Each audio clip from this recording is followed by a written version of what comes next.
Dominant Protector. Credit to the author. 1361-70. Ang mga pangalan po na nandito ay galing sa mga name generator.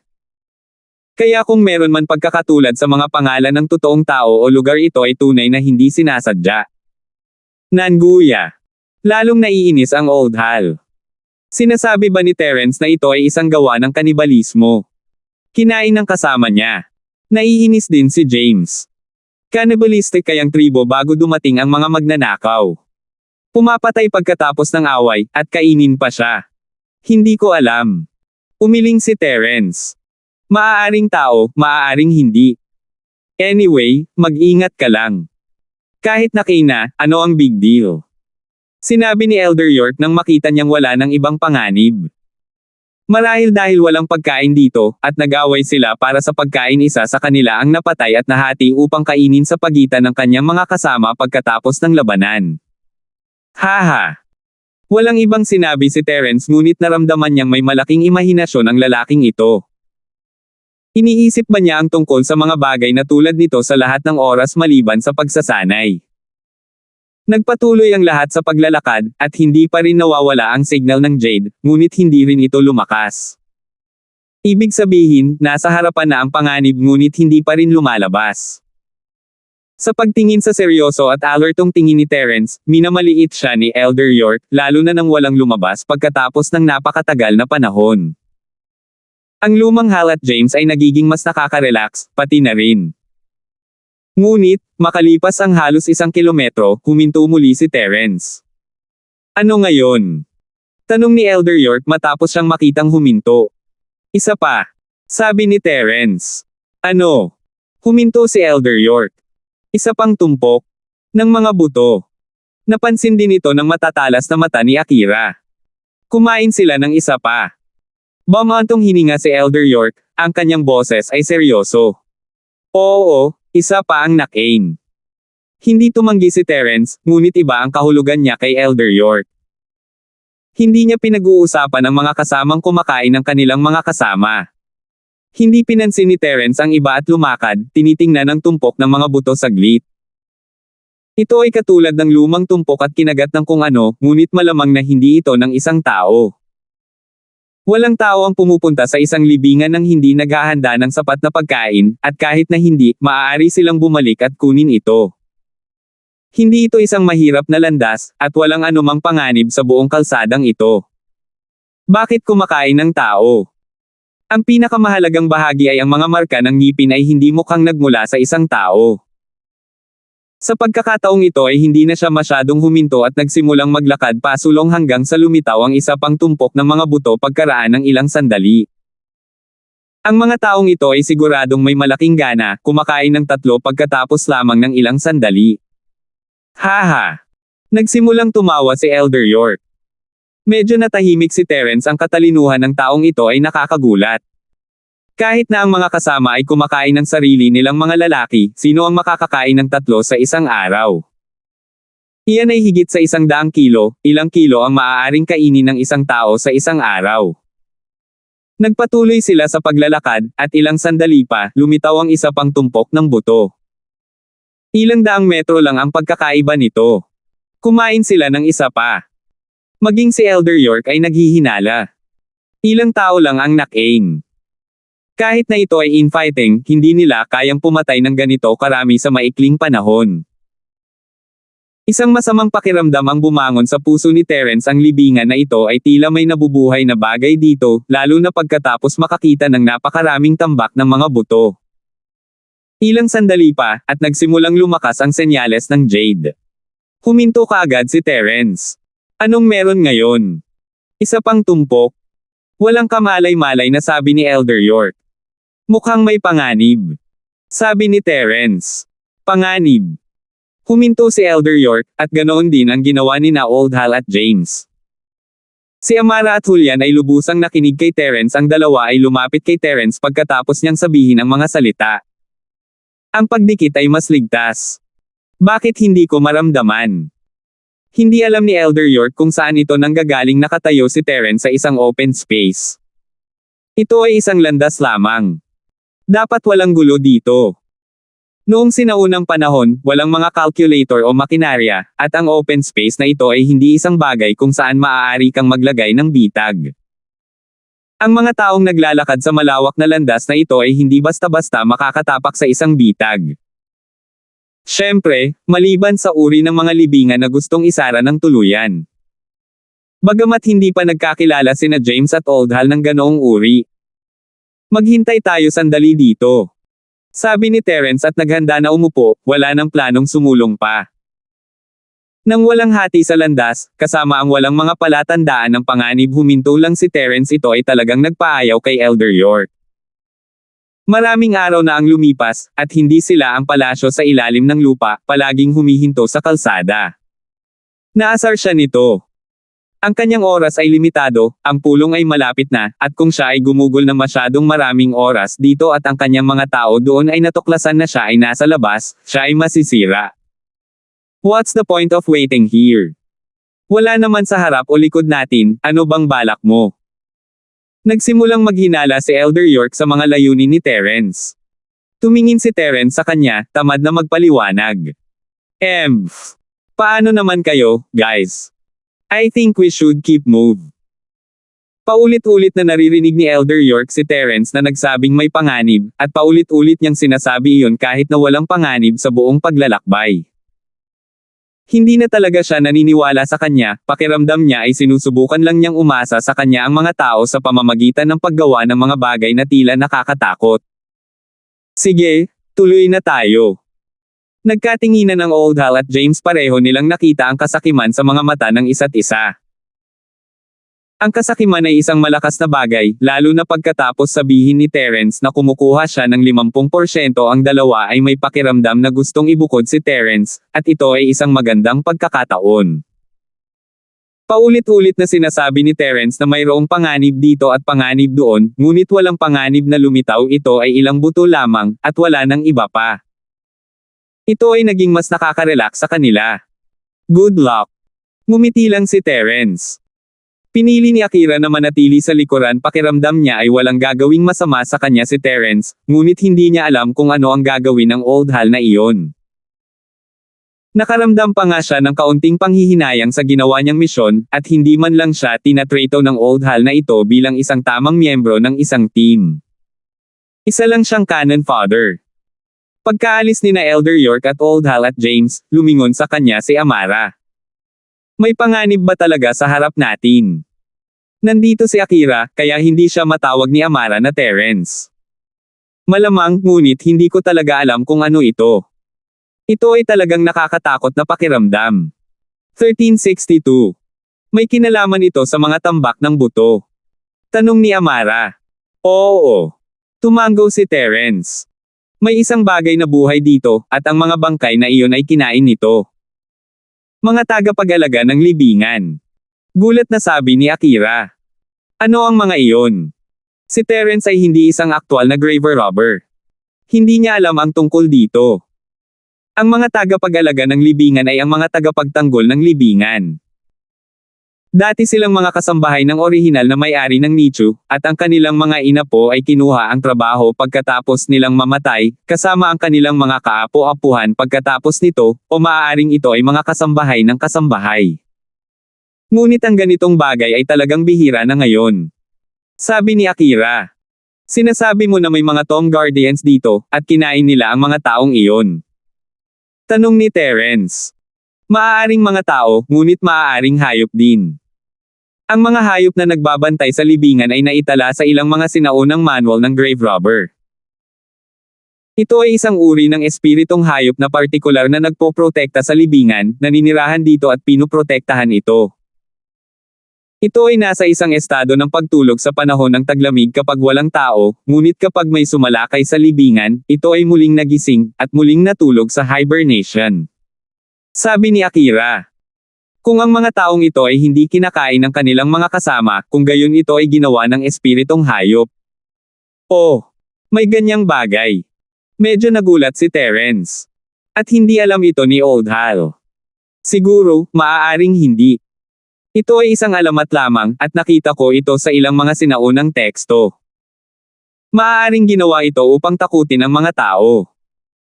Ngunit walang sino man ang nakarinig ng isang espiritong halimaw sa mga taong ito ng Grave Robang, kahit na ang mga tagapag-alaga ng libingan ay natagpuan noon, ngunit ang mga nakatira sa labas ng libingan, hindi sa loob. Sabi ni Akira. Dagdag pa, ang mga tagapag-alaga ng libingan na ito ay nagpatuloy sa linya para sa 10 o daan-daang henerasyon. Hindi na nila alam kung saan ang partikular na lokasyon ng libingan. Alam lang nila na ito ay isang alamat mula sa kanilang mga ninuno. Nakikita ko. Tumango si Terence. Ang espiritong hayop na ito ay malamang nakatulad ng bunga ng apoy na espirito na binanggit ng kanyang matandang lalaki. Ito ay isa sa mga napakabihirang bagay, hanggang sa punto kung saan ang mga tao ay hindi na naniniwala dito. Kung gayon, malamang na makikilala ng mga taong ito ang maalamat na espiritong hayop ng libingan, iyon ay medyo kawili-wili. Kung gayon, kakainin ba silang lahat? Sumimangot si Amara nang hindi sinasadya. Sino ang nakakaalam?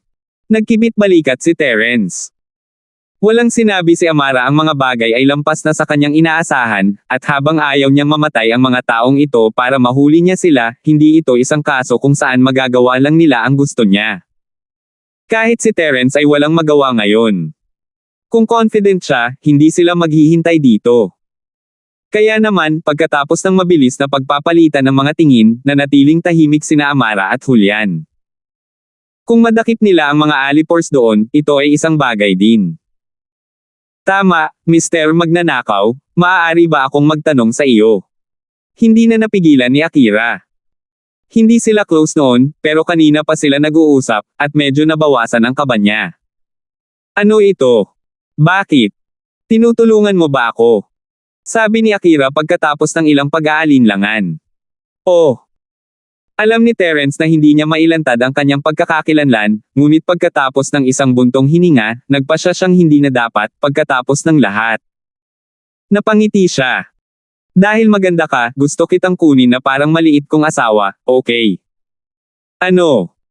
Dilat na dilat ang mga mata ni Akira, namumula ang mukha habang tumahimik, nauutal. No way, right? Medyo naaliw sa kanya ang gulat na mukha ni Akira. Kaya huwag ka nang magtanong ng hindi mo dapat itanong. Oh! Tumango si Akira, medyo nahihiya. Naiinis na si Amara, halos tumalon para ituro si Terence at sigawan siya. Bakit hindi siya naging kandidato? Bakit mas mabuting gawing maliit na asawa ang ilang maliit na magnanakaw na babae kaysa isaalang-alang siya? Damn it! Ha! Naramdaman ni Terence na medyo kawili-wili ang babaeng Akira na ito.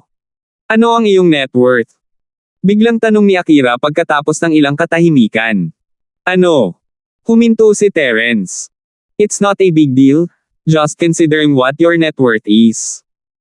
If it's worth me being your small wife and all. I'm just wondering how much dowry you could give. Mukhang seryosong pinag-iisipan ito ni Akira. Nagbibiro ako. Sabi ni Terence, medyo masama ang pakiramdam nang makita niyang sineseryoso ito ni Akira. Masasabi niya kung ano ang iniisip ni Akira na isip niyang napakayaman ng mag-asawang ito. Kung tutuusin, sila ay mga tulisang nicho. Marahil ay naisip niya na ang pagtulong sa iba sa pagsalakay sa mga libingan ay masyadong mapanganib, lalo na sa pagkakataong ito, kung saan siya ay mamamatay kung hindi siya mag-iingat. Ito ay karaniwang paraan niya ng pagbebenta ng kanyang sarili sa magandang presyo, na nagresulta sa pagkaulila na mahusay na pinondohan para sa hinaharap. Maaaring tumango talaga siya kung ito ay isang magandang presyo. Sa kanyang mga mata, wala siyang pakialam sa sarili niyang kaligayahan, para lamang sa ampunan. Haha, nagbibiro din ako. Ngumiti si Akira. Sa totoo lang, tama ang hula ni Terence, iyon mismo ang iniisip niya. Kung makakapaglabas si Terence ng pera na talagang mabuti para sa orphanage, na hindi sila mag-alala tungkol sa pananalapi at mga bagay-bagay sa mahabang panahon, handa si Akira na maging kanyang maliit na asawa, kahit isang maliit na may bahay. Ngunit ipinilig pa rin ni Akira ang kanyang sarili ng mapanukso, hindi naman siya isang magandang kagandahan, bakit gagastos ang mga tao ng napakaraming pera para sa kanya? Posible ba iyon? Baka mabangkarote ang lalaki sa kanyang pag-iisip, at kahit na gusto talaga niya itong maging maliit na asawa, malamang napilitin siya ng kahilingan nito. Ilang sandali pa ay nanatili roon ang apat, at makalipas ang kalahating oras, isang nagmamadaling koleksyon ng mga yabag ang sumugod sa kanila. Bumalik na sila. Sabi ni Amara pagkarinig nito. Mukhang tumatakbo pabalik. Kumunat ang noo ni Julian. Ito ay masama.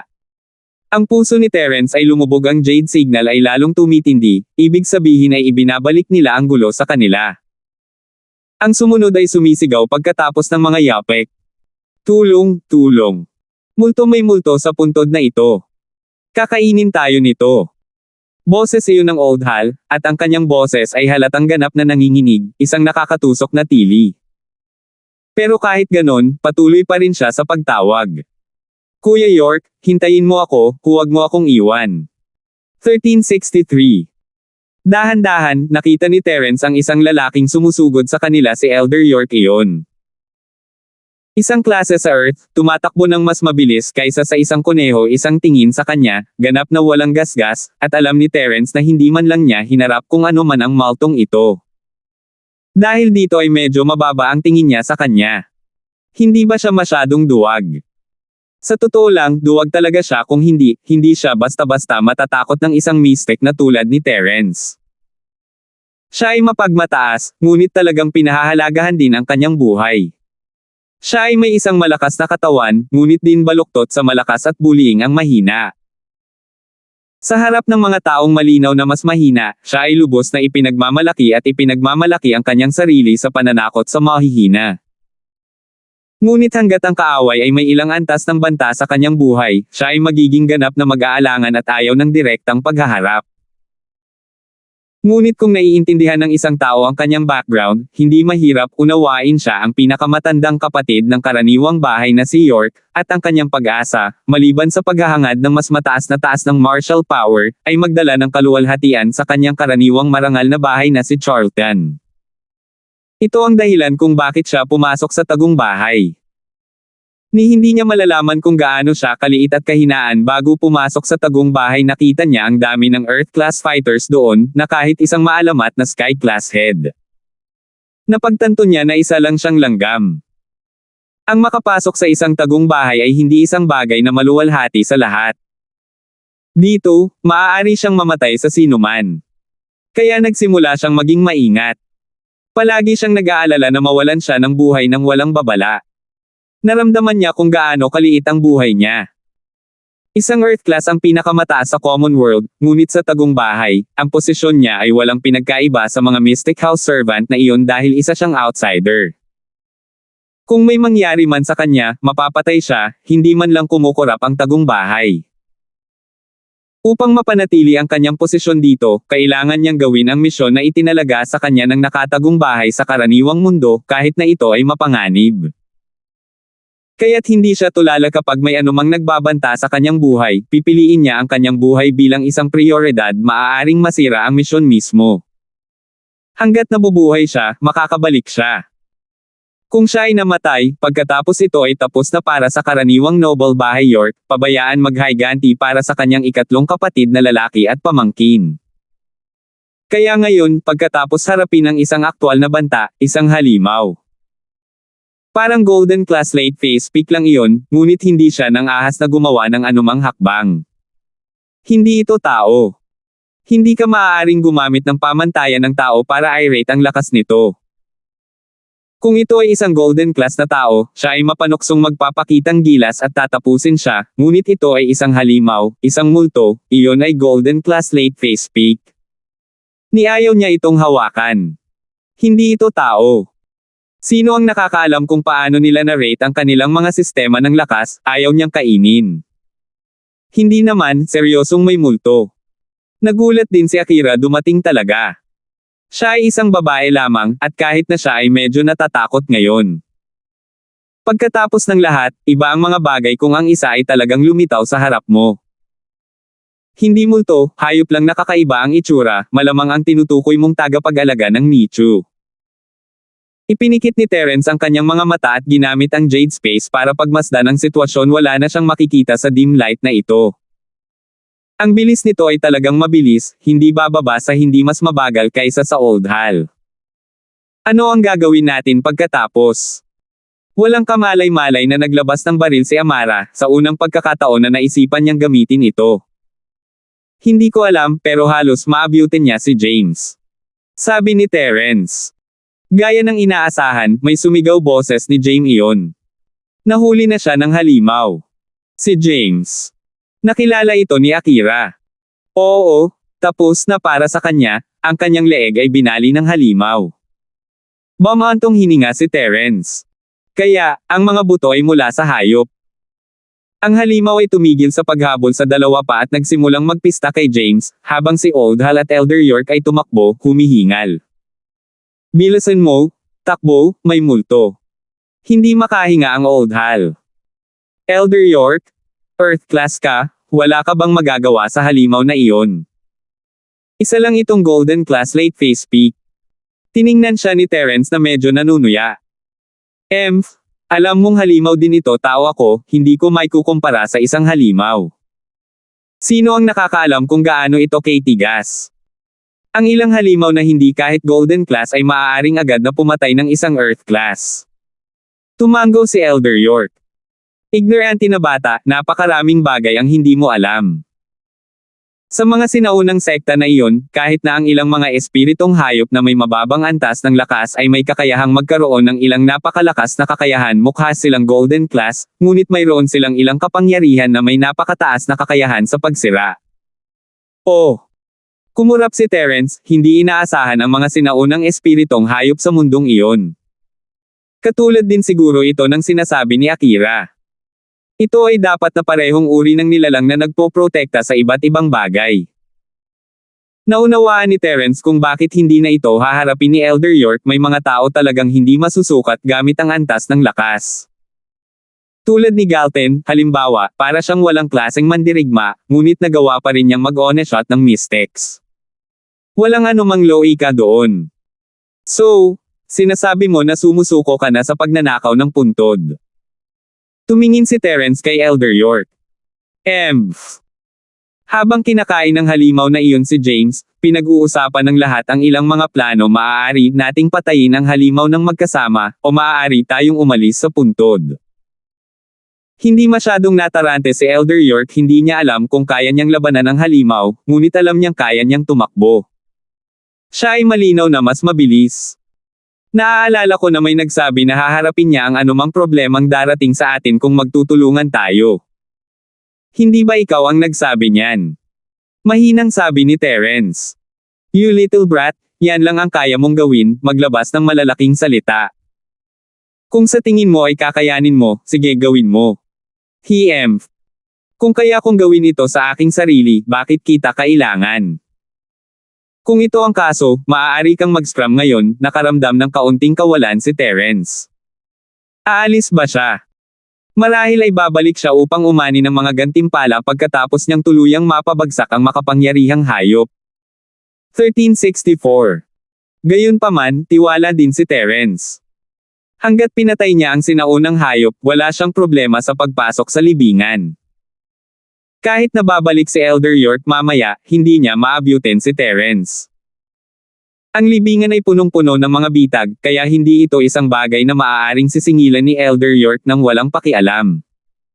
Gusto mo bang paalisin ako? Hindi ganoon kadali. Magtulungan tayo para patayin ang halimaw na ito, o papanoorin kitang patayin siya. Si Elder York ay hindi tanga. Parehong iniisip ni Elder York si Terence. Kung aalis siya ngayon, ano ang gagawin niya kung hindi niya mahanap si Terence mamaya? Paano mo gustong magtulungan? Tanong ni Terence. Maaari kang maging pain sa harap ng halimaw, at ang matandang ito ay maaaring umatake mula sa likuran. Napakasimpleng sabi ni Elder York. Bahagyang namula si Terence para sa kanya. Maaari ka bang maging mas walang hiya, Elder York?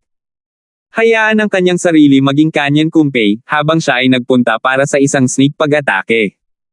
Paano? Maganda ang ideya ng matandang ito, di ba? Ang balat ni Elder York ay medyo lumapot, at wala siyang naramdamang mali sa kanyang iminungkahi. Kahit na ang Old Hal ay naisip na itong si Elder York ay medyo masyadong mapagmataas, ngunit si Terence ay tumango at sumang-ayon. Okay, Aakitin ko siya sa harap, at pagkatapos ay magsagawa ka ng palihim na pag-atake. Alam ni Terence na hindi makatutuhanang hayaan si Elder York na makaakit ng mga halimaw. Sa karakter ni Elder York, talagang imposible para sa kanya na gawin ang mga ganitong mapanganib na bagay. Kung tungkol sa mga sneak attack, ang panganib ay mas mababa. Si Elder York ay may kumpiyansa na makakatakas sa harap ng halimaw, at si Terence ay mayroon ding kumpiyansa na ito, kaya hindi siya natakot sa kung ano ang gagawin sa kanya ng halimaw. Matapos tapusin ang kanilang pag-uusap, lumapit si Terence sa halimaw, at maingat na sinundan ni Elder York si Terence mula sa likuran, na parang tatalikod siya at tatakas anumang oras. Nagkatinginan sina Amara at Julian. Pareho silang hindi gumagalaw.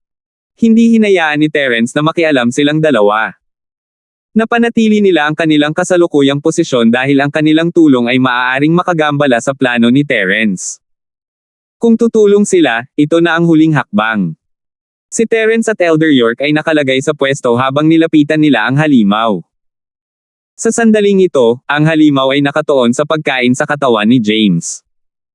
Ang bibig nito ay puno ng karne at may bahid ng dugo. Ito ay isang medyo nakakatroma na eksena.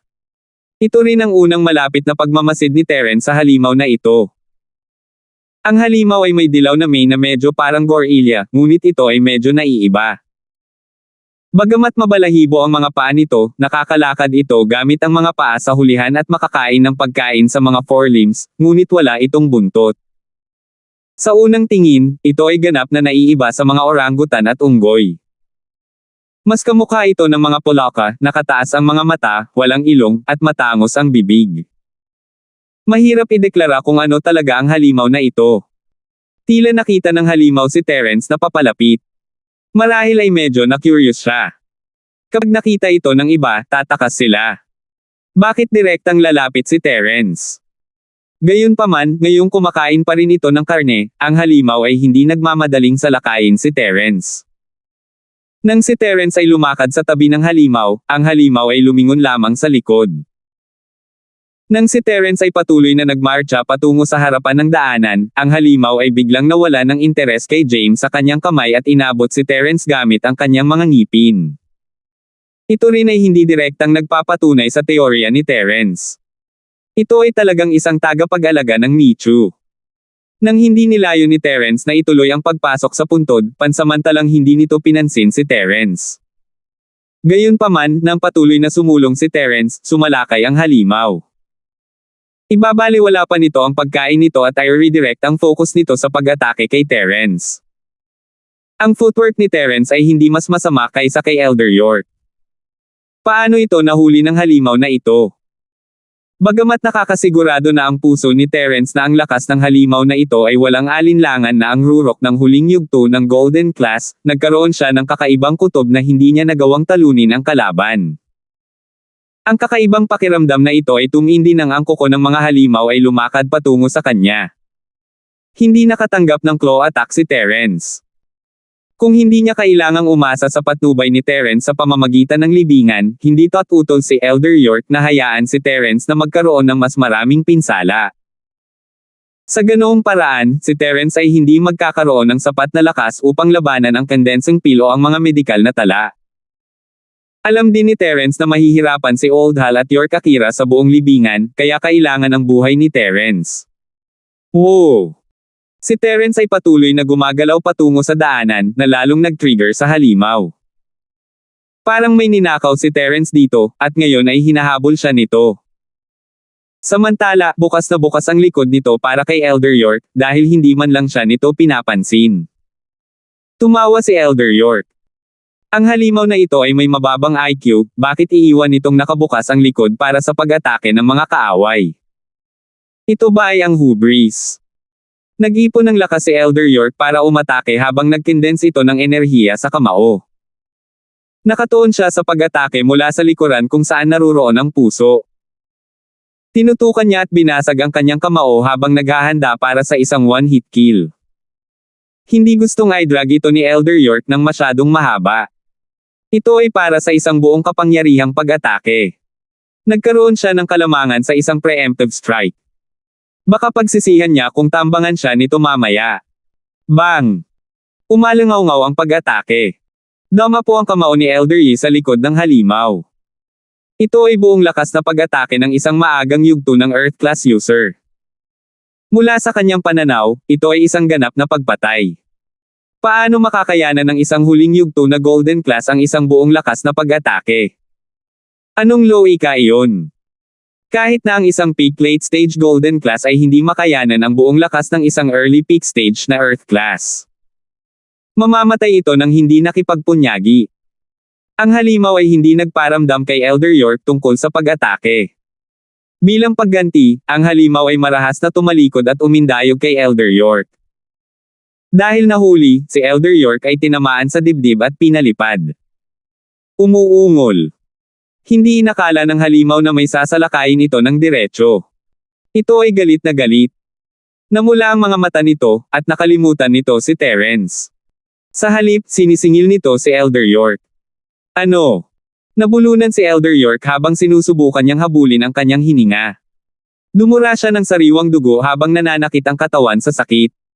May kirot sa kanyang dibdib habang iniisip niya kung paanong ang halimaw ay nabubuhay pa at punong-puno ng sigla. Nang hindi man lang nag-iisip ng kung ano-ano, binago ng halimaw ang target para tumuon sa kanya. Tumayo si Elder York at nagsimulang tumakbo palayo.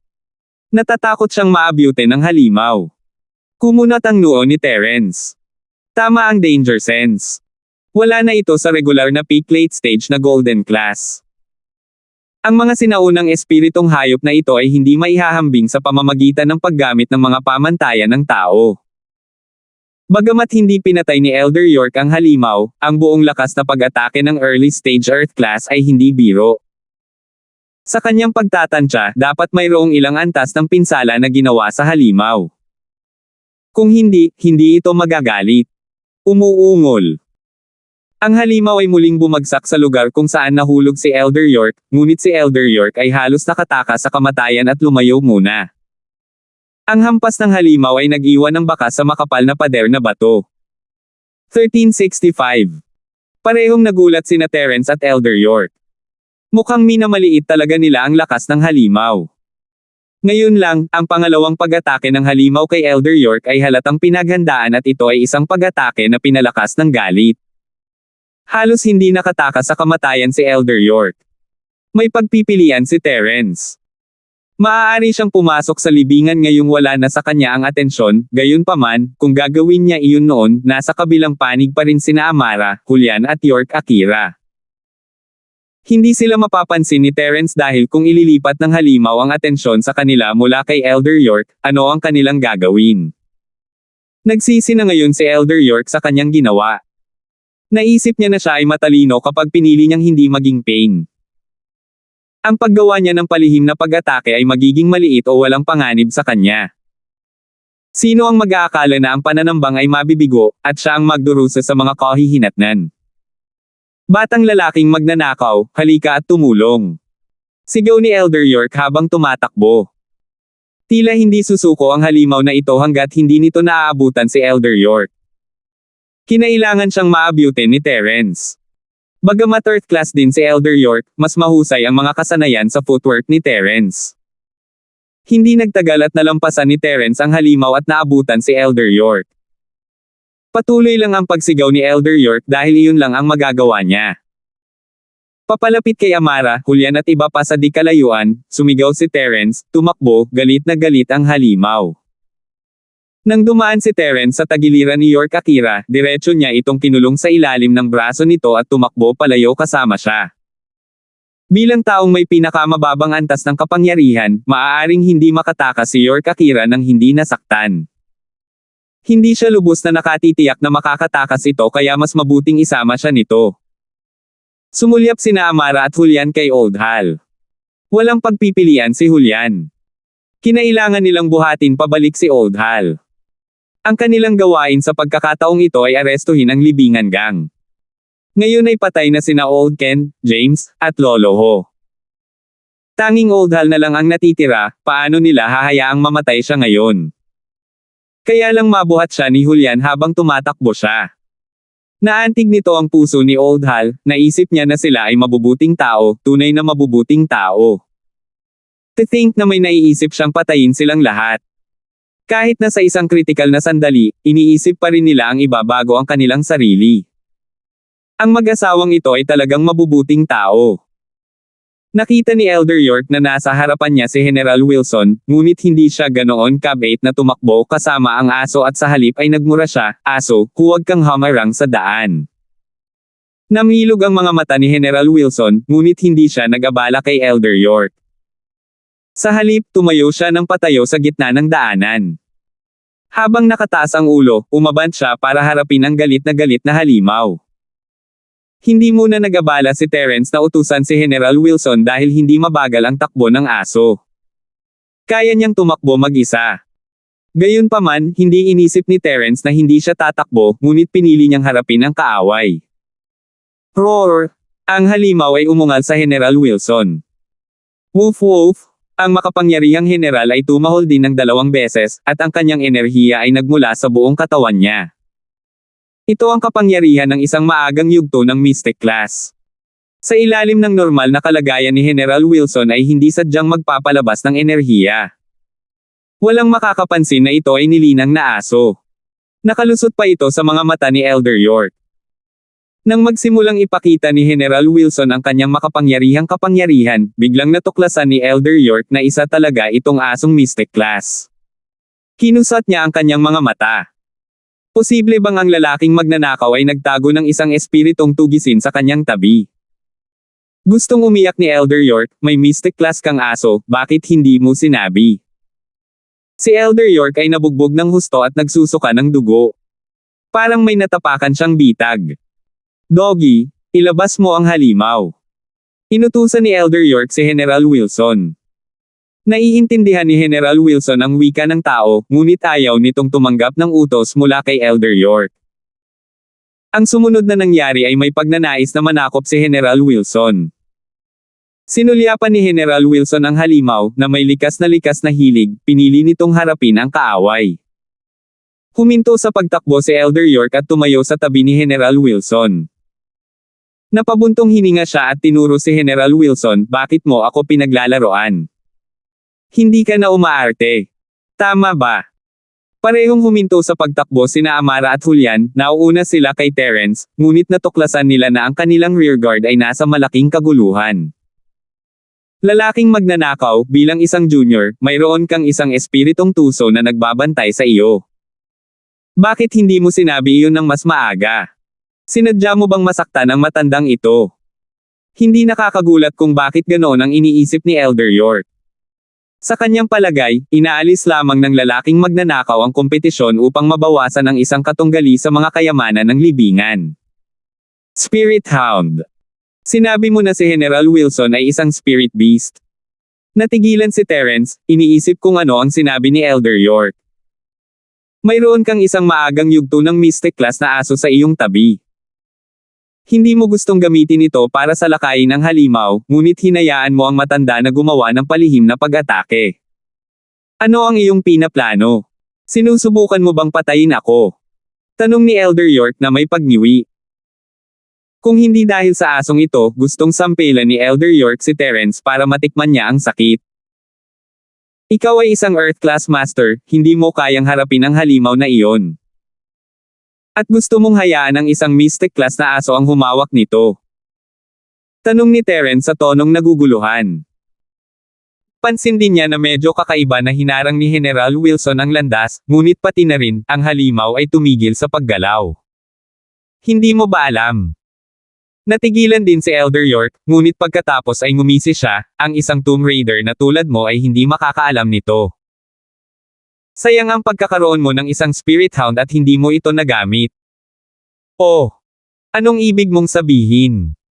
Hindi talaga naintindihan ni Terence ang sinabi ni Elder York. Bukod dito, hindi ito isang espiritong hayop. Isa lang itong ordinaryong aso na binago niya, ang kanyang sarili. Bagaman mayroong maraming iba't ibang uri ng mga espiritong hayop, at ang kanilang mga kakayahan ay iba-iba. May mga uri ng pag-atake, mga uri ng pagpapagaling, mga kakayahan sa apoy, mga kakayahan sa tubig, at iba pa. Ngunit ang paghahati ng klase sa pagitan ng mga espiritong hayop ay mahigpit na tinutukoy ayon sa kanilang sariling mga antas. Ibig sabihin, para sa kanila, ang Mystic class ay palaging mas mataas kaysa sa Golden class. Ito ay totoo pa rin kahit na ang Golden class ay ang ganap na kakayahan sa pagpapagaling at ang isang Mystic na klase. Ang Mystic class na Spirit Beast ay humarap sa isang Golden class na Spirit Beast, at iyon ang pinakamalaking pagkakaiba sa pagitan ng mga Spirit Beast at ng ilang mga tao ay hindi kasing talino. Ang huling pangungusap ni Elder York ay tila may pahiwatig. Ito ay nagpapahiwatig na si Terence ay hindi kasing galing ng isang hayop. Isang Mystic class Master lang ang gustong makipaglaban kay Elder York, isang Earth class Master. Gayunpaman, kahit na narinig ito ni Terence, wala siyang pakialam kay Elder York. Nagulat si Terence sa malawak na kaalaman ni Elder York. Bago ang pakikipagsapalaran na ito, si Terence ay hindi pa nakakita ng isang espiritong hayop, ni hindi niya naunawaan ang kalikasan ng isang espiritong hayop, ngunit hindi niya inaasahan na may ganoong kalalim na kaalaman sa paksang ito. Ibig sabihin, ang halimaw na ito ay masusupol ni General Wilson. Medyo natuwa at nagulat si Terence. Hindi niya inaasahan ito nang hindi sinasadyang isinama niya si General Wilson. Nagpapasalamat din siya kay Elder York sa pag-unawa nito at pagpapaliwanag nito sa kanya. 1366. Hindi ko alam kung kaya niya itong paamuhin, ngunit tiyak na malalampasan niya ito. Ibig sabihin, hanggat nasa tabi natin ang asong ito, iiwan tayo ng halimaw, sabi ni Elder York, na sinasabi sa kanya ang mga bagay na tanging mga tao sa tagong bahay ang makakaalam. Ito ay nagpidama sa kanya na lubos na nagawa. Salamat sa impormasyon, mahinang sabi ni Terence.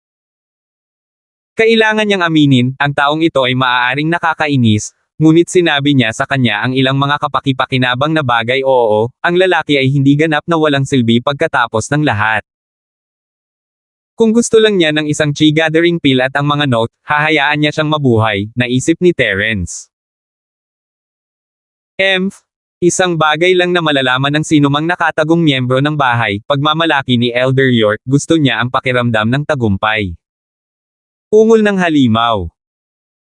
Si Wilson ay lumipat, gayunpaman, naglalakad patungo sa halimaw at nagbigay ng 2 tahol, na parang nakikipag-usap dito. Tumahimik ang halimaw pagkatapos ng mga tahol, at nawala ang galit sa mga mata nito. Ito ay naging isa sa paghanga, bagamat mukhang mapait pa rin dahil sa pinsala ni Elder York dito. Maaaring ito ay isang espiritong hayop na may makapal na balat, ngunit si Elder York ay isang Earth class pa rin, hindi niya ito maaaring ipagkibit-balikat. Ito ay tiyak na nakaranas ng panloob na pinsala kung ang kanyang masamang hangarin kay Elder York ay sa antas na ito. Woof woof. Umuungol. Woof. Roar. Ang 2 hayop ay tila nag-uusap, ngunit si Terence ay walang ideya kung ano ang nilalaman. Naunawaan siya ni Wilson, ngunit hindi niya naiintindihan si Wilson, pati na ang hayop. Biglang inilabas ni Wilson ang kanyang paa at inilagay ito sa hayop. Ang hayop ay tila tensyonado, ngunit ang mukha nito ay nagbago sa kaginhawaan ng ilang sandali. Healer Spirit Beast. Sabi ni Elder York nang mapagtanto niya na ang espiritong hayop ay gumaling. Siyempre, ang pinsala ay dulot ni Elder York. Isang matako na hitsura ang lumitaw sa kanyang mga mata. Ang mga manggagamot na hayop na ito ay napakabihirang, maaari nilang pagalingin ang mga tao o iba pang mga hayop. Siyempre, ito ay direktang nauugnay sa kung gaano kataas ang kanilang antas. Kung mas mataas ang antas, mas malaking pinsala ang maaari nilang pagalingin.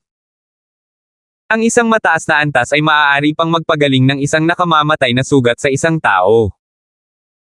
Si Wilson ay isa lamang mystic, ngunit posible itong maging sky class balang araw. Mas madali para sa mga hayop na mag-level up kumpara sa mga tao, at iniisip ni Elder York kung ano ang kanyang mga gantimpala kung iuuwi niya ang hayop na ito. Nagsisi pa siyang sinabihan si Terence ng napakaraming bagay tungkol sa halimaw. Kung iuuwi niya lang ito nang hindi sinasabi sa kanya ay mas madali, ngunit ngayong nalaman niya, hindi niya ito basta-basta makukuha sa kanya. Healer Beast. Tila nalilito ang mga mata ni Terence pagalingin mo ang aking puwet, ang laman sa loob ni Wilson ay isang all-purpose chi, ang kanyang chi na makakapagpagaling ng kahit sino. Paano siya naging healer beast, makakaatake din si Wilson, okay. Ngunit hindi siya nag-abalang ipaliwanag sa kanya ang lahat ng iyon parang nakipagkasundo na rin si Wilson sa halimaw, kung hindi ito magpapagaling sa kanya ng mag-isa ng ganoon. Maya-maya pa ay umungol na ang halimaw. Tila na puno ito ng higit na lakas, at lahat ng mga sugat ay nawala. Pinabilis nito ang paghinga ni Elder York, isa itong full powered earth class heat. Paano ito gumaling ng ganoon kadali? Bagamat hindi masyadong nakamamatay ang tama sa hayop, ang katotohanang pinagaling ito ni Wilson ng napakadali ay nagpatunay kung gaano kahusay ang kanyang paggaling. Tumingin si Elder York kay Wilson, nagtataka kung paano niya ito maiuuwi sa tagumpay. Kahit na hindi niya nakuha ang tableta o mga tala, basta mayroon siyang asong ito, sapat na ito. Naunawaan ni Wilson ang mga salita ni Terence, alam nito kung bakit siya pumunta sa puntod na ito sa pagkakataong ito at kung ano ang gusto niya, at alam niya na gustong protektahan ng espiritong hayop na ito ang kabaong at ang patay. Hanggat sinabi sa kanya ni Wilson na hindi nila hawakan ang kabaong, hindi sila pipigilan ng halimaw. At saka, pinagaling din nito ang halimaw. Woof woof. Bumalik si Wilson kay Terence. Tumango si Terence, at nahulaan kung ano ang ibig niyang sabihin. Lumakad siya kasama sina Amara, Julian, at Akira sa likod niya habang papunta sila sa tunnel. Ngunit si Elder York at Old Hal ay hindi pa ganap na nakabangon mula sa pagkabigla, hindi sila nang ahas na sumulong, hanggang ang iba ay nakadaan ng ligtas. Ngunit hindi ibig sabihin na magaling si Terence ay magiging maayos na si Elder York. Nang dumaan si Elder York, biglang sumabog ang halimaw.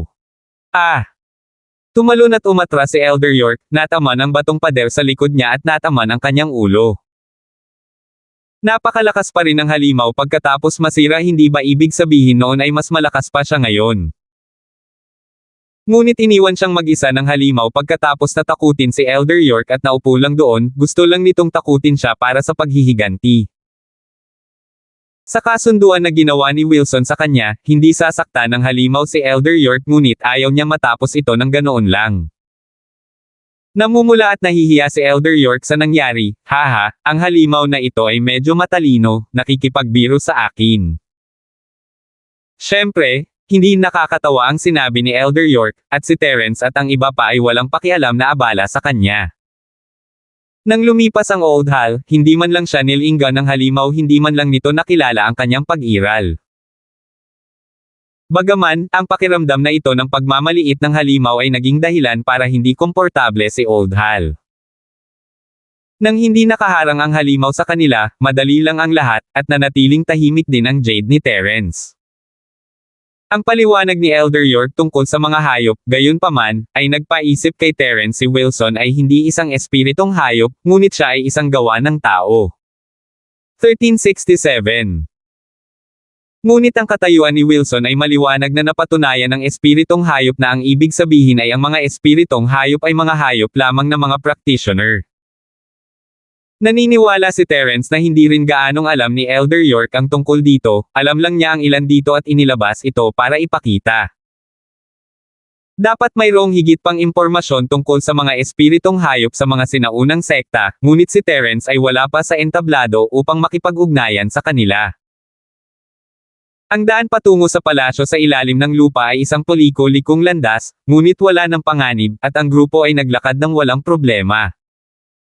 Sapat na ang isang araw para maabot ang dulo. Sa dulo ng landas ay isang kubo na mukhang palasyo. Ang bulwagan ng buong palasyo ay napakalaki, halos kasing laki ng isang football stadium. Ito ay may matataas na haligi na tila umabot sa kalangitan at ang mga haliging umaalalay sa buong lugar. Kung hindi, walang gaanong gamit doon.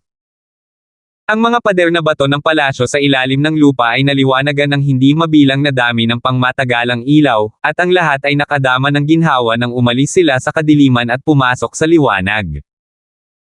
Nawala na rin ng function ang searchlight ng Old Hal, parang hindi na ito masyadong maliwanag. Ang ganitong eksena ay humanga kay Terence, hinangaan niya ang lahat ng gawaing ginawa ng mga designer at arkitekto na iyon. Ang pangmatagalang mga ilaw ng kandila, kahit na may libu-libong taon ng kasaysayan, ay naiilawan pa rin ito ay isang mahimalang tanawin. Ngunit ang Old Hal at Akira ay tila nakita ito bilang isang bagay na kakaiba, kaya't si Terence at ang kanyang grupo ay nanatiling neutral ang kanilang mga mukha. Ito ang palasyo. Bakit walang bagay dito? At bakit hindi pa namamatay ang mga ilaw na ito? Nakabukas pa rin. Si Elder York ay isang tagalabas, kaya natural na wala siyang naiintindihan. Elder York? Hindi ito ang palasyo sa ilalim ng lupa, ito ay ang pasukan lamang.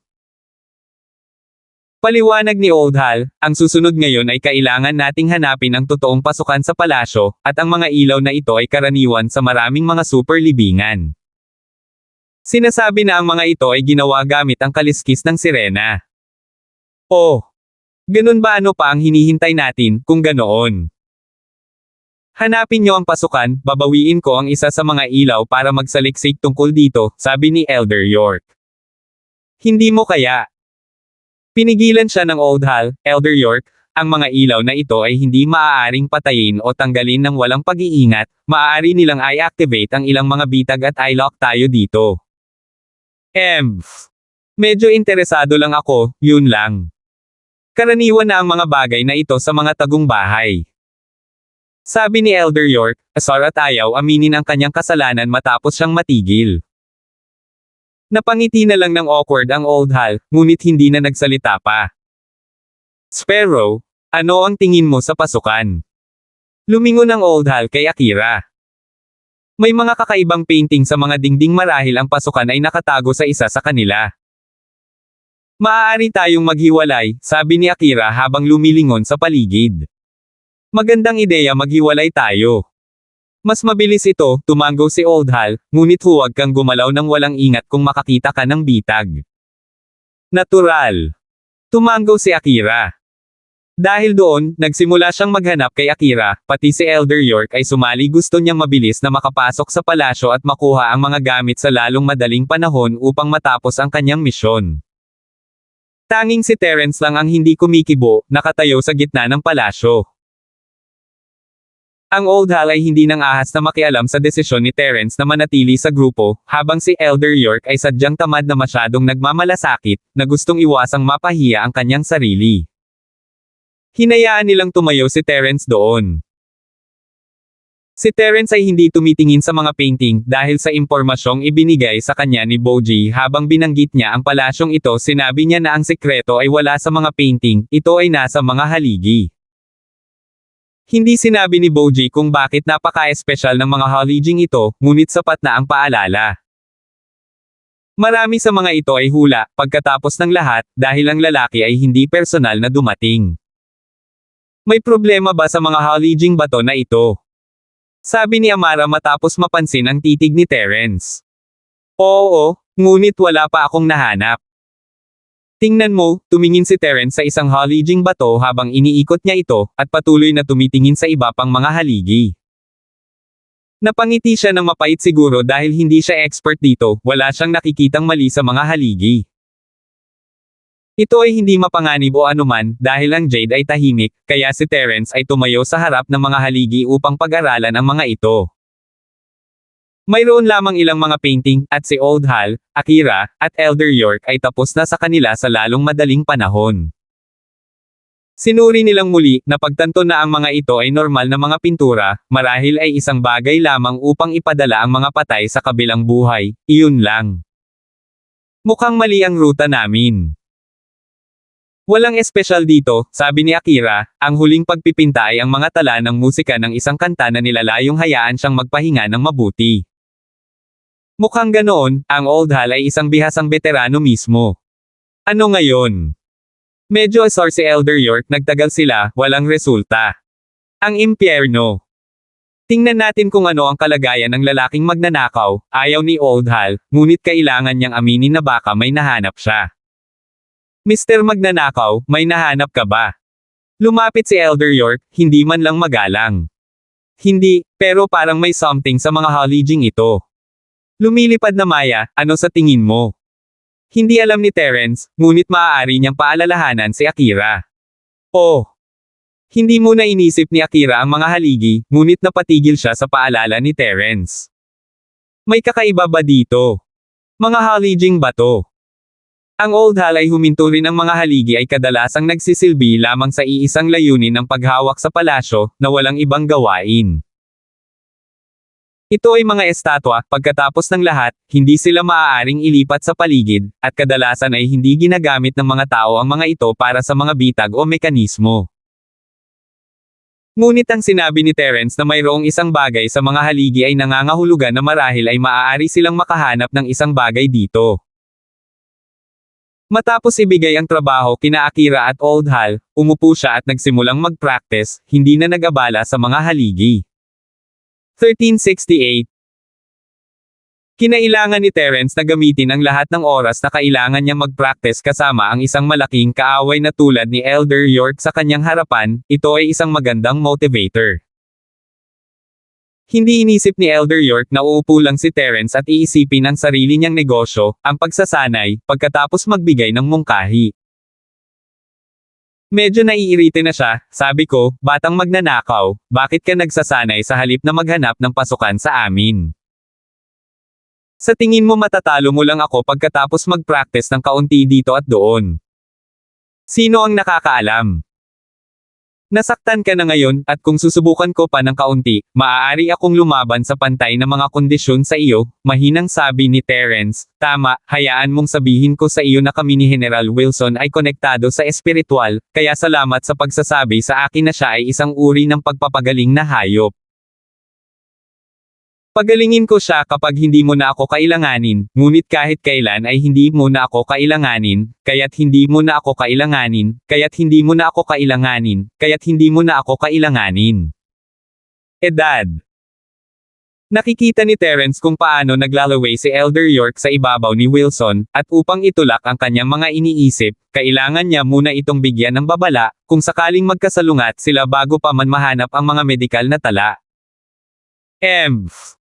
Malamig na sumigaw si Elder York na sugatan nga siya, ngunit sinubukan niyang itago ito. Ang suntok na iyon mula sa espiritong hayop ay maaaring hindi nakamamatay, ngunit nakaapekto ito ng malaki sa kanyang lakas, wala siya sa kanyang pinakamataas na pagganap ngayon. Lalo na kapag isinasaalang-alang ng isa ang nasugatan na kanang braso na dulot ni Terence, hindi siya makakalaban ng buong lakas. Yung mga terms na pinanggako ko sa'yo ay ibibigay sa'yo, pero anong ginagawa mo, hindi mo kami tinutulungang mahanap ang pasukan.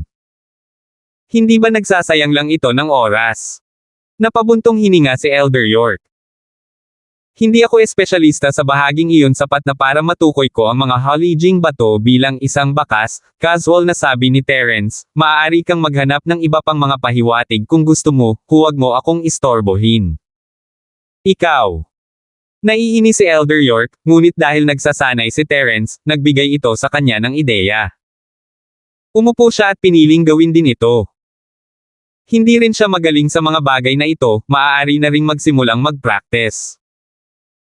At kaya, ang binata at ang matanda ay nakaupo sa isang malayo sa isa't isa, nagsasanay, kahit na sina Julian at Amara ay hindi kasing kapal ng mukha nila.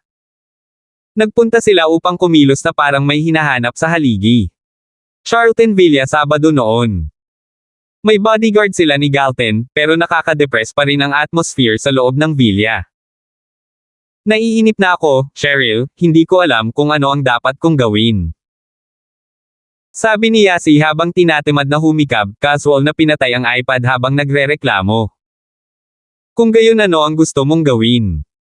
Sabi ni Cheryl habang naglalaro ng Monopoly sa phone niya. Saan ba nagpunta si Shield bro? Ilang araw na siyang hindi nakikipag-ugnayan sa atin. Baka hanapin natin siya. Isang ideya ang pumasok sa kanyang isipan. Hanapin siya. Saan natin siya hahanapin? Hinahanap ni Terence ang prutas ng apoy na espirito para kay Trixie, kaya huwag mo siyang istorbohin, sabi ni Cheryl, kung naiinip ka maaari tayong mamili ni Josephine ngayong hapon. Shopping, ha? Without Shield bro parang hindi masyadong interesting. Naiinip na sabi ni Yasi sa utak niya.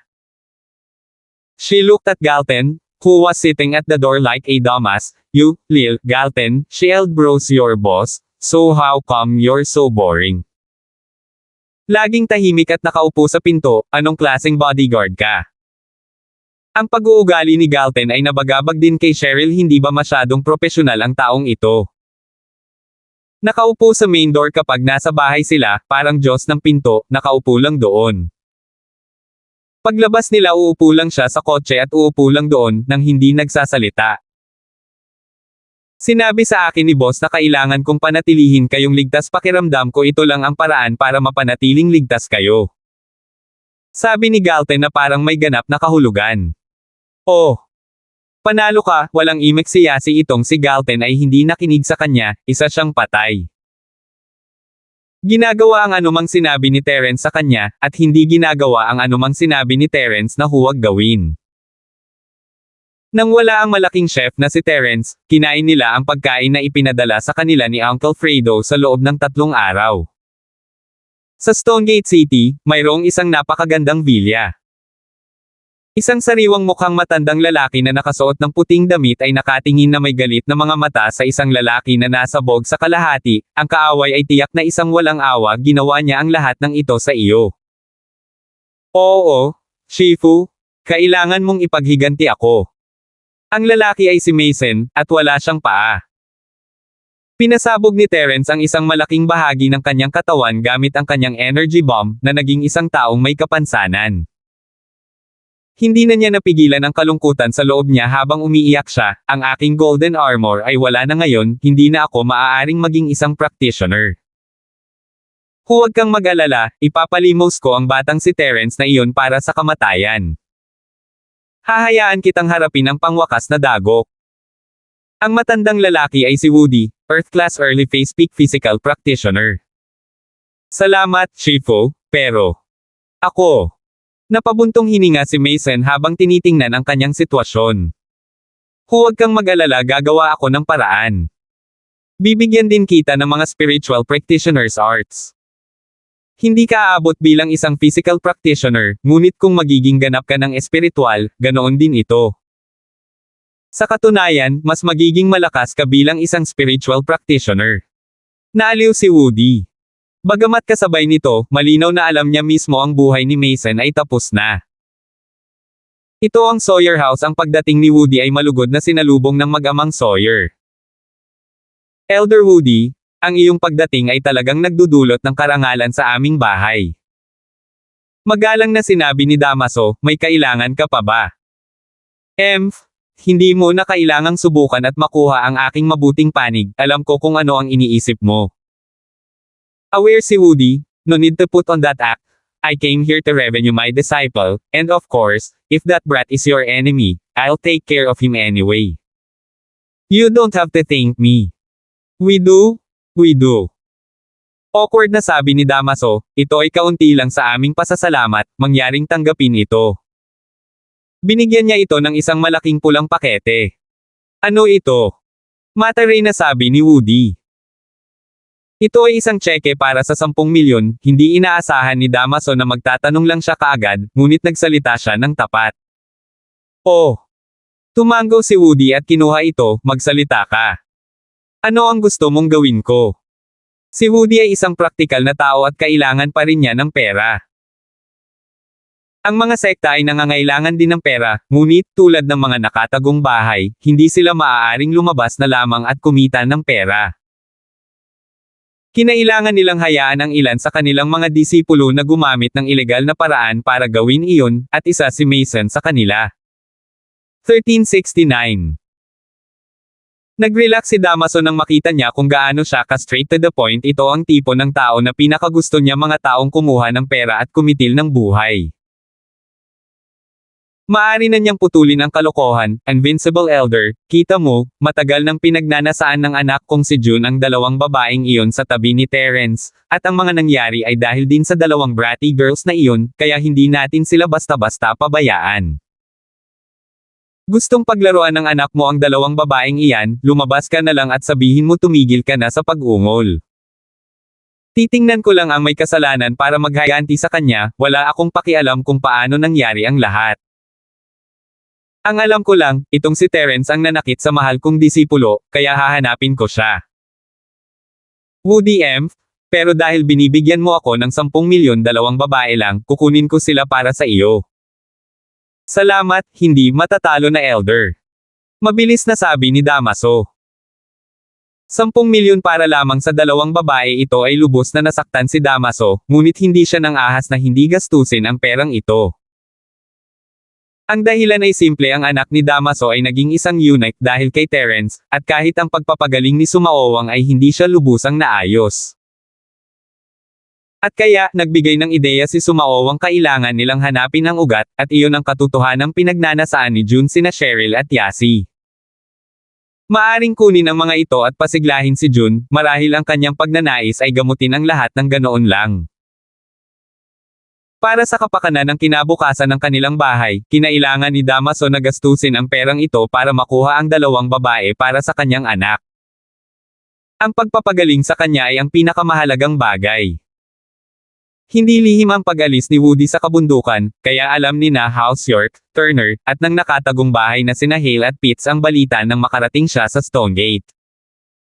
Alam din ng ibang mga bahay ang balitang ito. Siya ay isang physical practitioner, at lalo na siyang binabantayan ni House Wu. Sean, pumunta si Woody sa Stonegate kumakatawan sa House Pitts at puntahan siya. Ang kanyang kaaway ay kaaway din ng ating House Pitts, at kung maaari ay tulungan natin siya. Sabi ng ulo ni House Pitts sa kanyang anak na si Sean. Pare, si Woody ay isa lamang Earth-class early phase peak physical practitioner, kailangan ba natin siyang tretuhin ng seryoso? Kahit na binibisita siya ng personal. Sabi ni Sean, hindi naiintindihan ang sitwasyon. Maaaring Earth-class ang lalaki, pero sa sektang iyon, siya lang ang Earth-class. Maaaring ito ay tinatawag na isang sekta, ngunit sa mundo ng mga nakatagong bahay, ito ang pinakamahina. Kung hindi dahil kay Woody, ang sektang iyon ay kapareho ng isang karaniwang bahay na maharlika. Sean, huwag mong maliitin itong Woody. Maaaring siya ay isang Earth-class early phase, ngunit mayroon siyang golden clock armor na pinuprotektahan ang kanyang buong katawan. Kahit ako ay wala akong magagawa sa kanya kung ang kanyang golden clock protection ay kumpleto na, maliban kung ang kanyang kalaban ay isang taong mas mataas sa kanya, isang taong kapareho niya ay hindi makakagawa ng kahit ano. Seryosong sabi ni Pitts Jacke. Seryoso. So basically, Sky Class lang ang makakalaban ni Woody, at kahit ikaw, Dad, isang Earth Class late phase.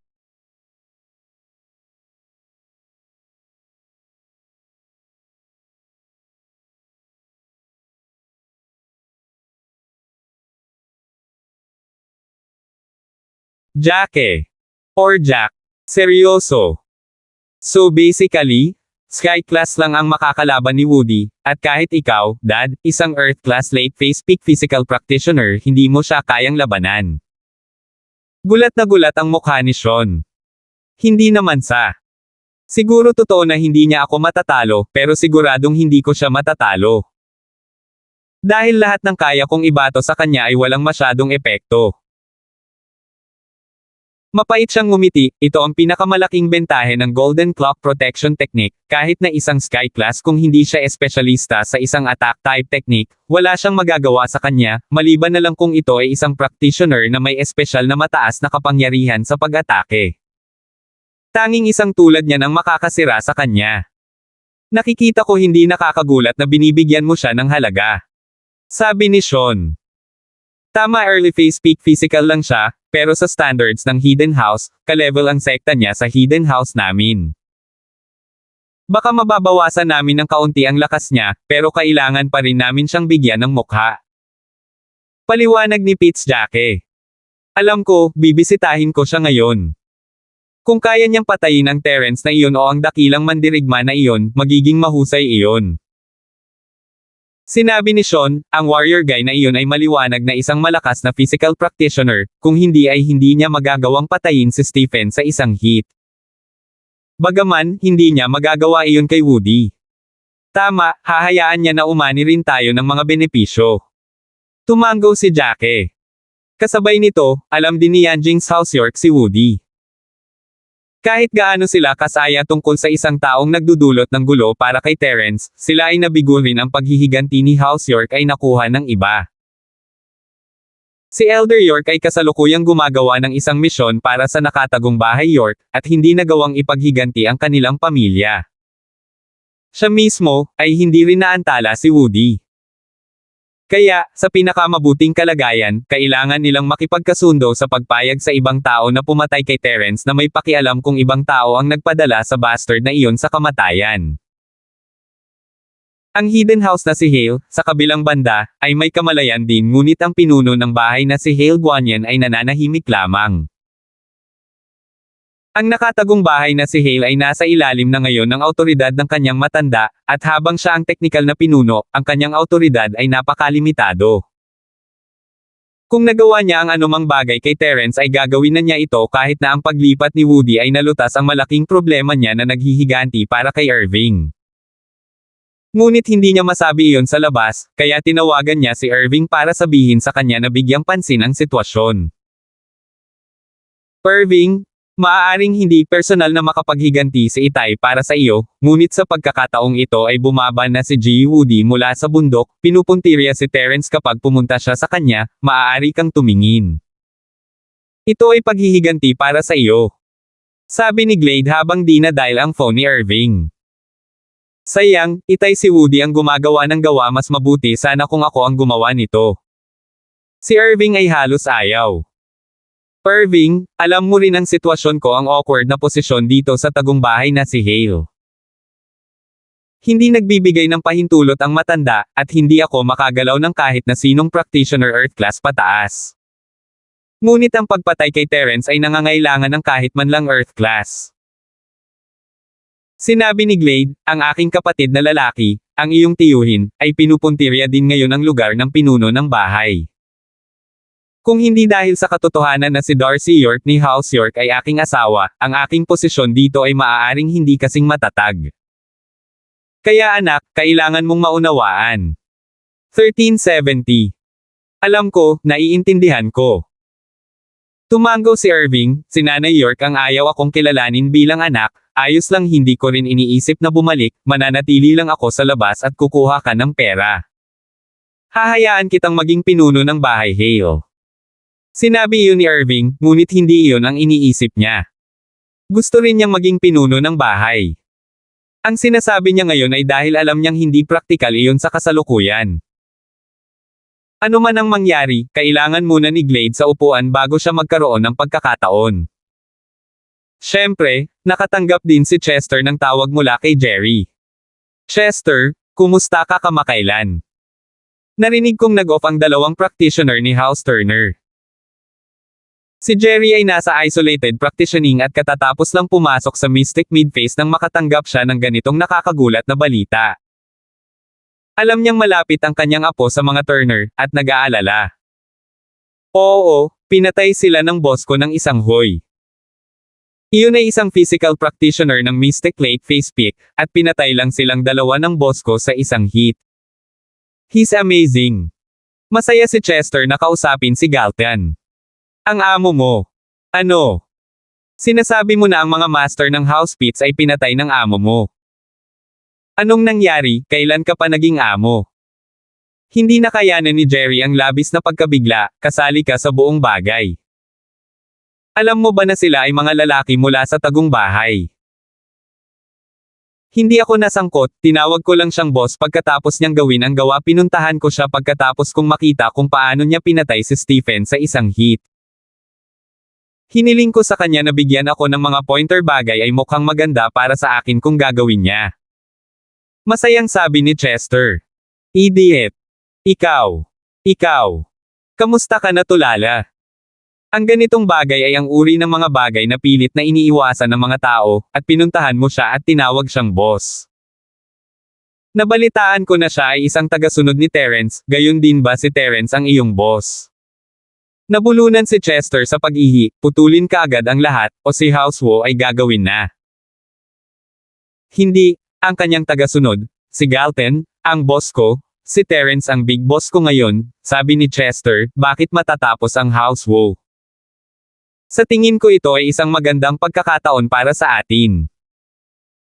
Sa paggabay sa akin ni Boss Galten, mapapabuti ko ang aking lakas ng napakabilis sa napakabata na powerhouse sa Housework, magkakaroon tayo ng malaking lugar sa mga marangal na bahay. Hindi ba't malaking karibal kayo ni Terence? Bakit mo siya tinatawag na Big Boss mo? Tulala ka, ang ulo ng Golden Clock Protection Sect na si Woody, ay umalis na sa bundok, ang target niya ay si Terence. Siguradong patay na si Terence. Pumunta ka at putulin mo kaagad ang mga ugnayan kung hindi masangkot ang ating bahay wo. Nagalit si Jerry. Woody ng Golden Clock Sect. Hindi ba't isang Earth-class late-phase peak physical practitioner iyon? Gusto niyang labanan ang Big Boss. Hindi, kailangan kong sabihin kaagad kay Boss Galten para makapaghanda sila. Ang unang reaksyon ni Chester ay babalaan siya. Shit! You dumb useless idiot, patay na tao si Terence kapag pinuntahan siya ni Woody. Kung gagawin mo iyon, magdudulot lang ito ng kapahamakan sa ating lahat. Nagpupuyo sa galit si Jerry, sinasadya ba ito ng kanyang apo? Pupuntahan niya si Terence kahit ngayon lang. At saka, hindi ba magkaribal sila sa pag-ibig? Hindi ba't si Terence ang iyong karibal sa pag-ibig? Bakit ikaw? Nako, dahil si Jelay ay isang babaeng gustong-gusto ng Big Boss, hindi ko siya masundan bilang tagasunod ng mga tagasunod, putulin ko lang ang pag-ibig ko. Pero ayos lang, hindi mahihirapan ang isang malakas na lalaki sa paghahanap ng mapapangasawa. Kapag naging mystic ako, makukuha ko ang kahit sinong gusto ko, kahit na marami akong asawa. Puno ng optimismo si Chester, magaling si Jelay, pero hindi siya sa akin titigil na ako sa pag-aaksaya ng oras, pati si Big Boss ay may inis din ako. Sige lolo, kailangan kong bigyan ng babala si Boss Galten ngayon. Ikaw. Taksil ka apo. Ikaw.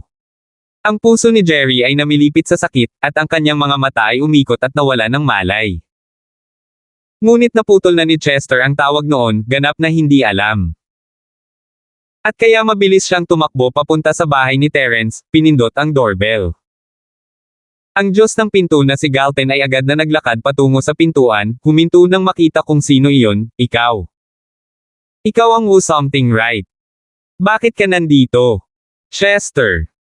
Nakangiting sabi ni Chester, Galten boss, pumunta ako rito na may dalang mahalagang mensahe. Ano? Anong sinasabi mo? Napakurap si Galten. Kita mo? Ayon sa mapagkakatiwalaang source, ang pinuno ng Golden Clock Sect na si Woody, ay umalis sa kabundukan, na pinupuntirya ang Big Boss na si Terence. Siya ay isang Earth-class early phase peak physical practitioner boss, maaari mo ba siyang kunin? Malinis na sabi ni Chester. Earth-class early phase peak. Matigas ba iyon? Kumunat ang noo ni Galten, nakatira siya sa nayon sa buong buhay niya at walang pag-unawa sa pagkakaiba ng mga antas. Talagang hindi niya alam. Pero mali ang pagkakaintindi ni Chester, matigas ba yan? Ay binibigyang kahulugan bilang Galten na tumitingin sa kanya ng may paghamak. Haha, sa iyong mga mata, syempre hindi gaanong, ngunit narinig ko na ang pamamaraan ng kanyang pisikal na practitioner ay umabot na sa yugto ng pagkumpleto, ang proteksyon ng Golden Clock ay ganap na natapos. Kahit na isang normal na Sky Class fighter ay walang magagawa sa kanya.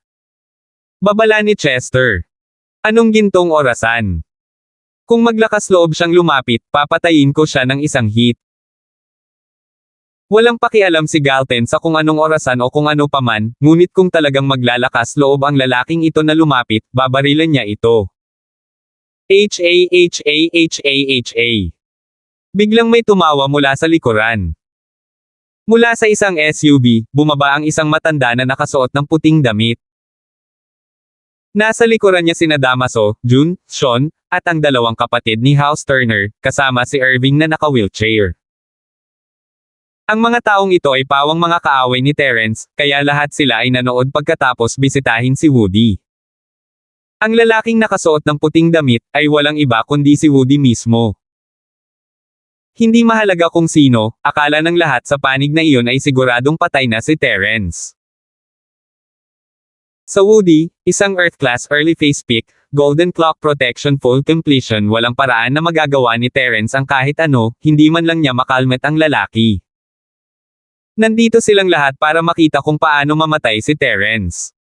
Salamat po at sinamahan ninyo ako, ingat lagi mga master.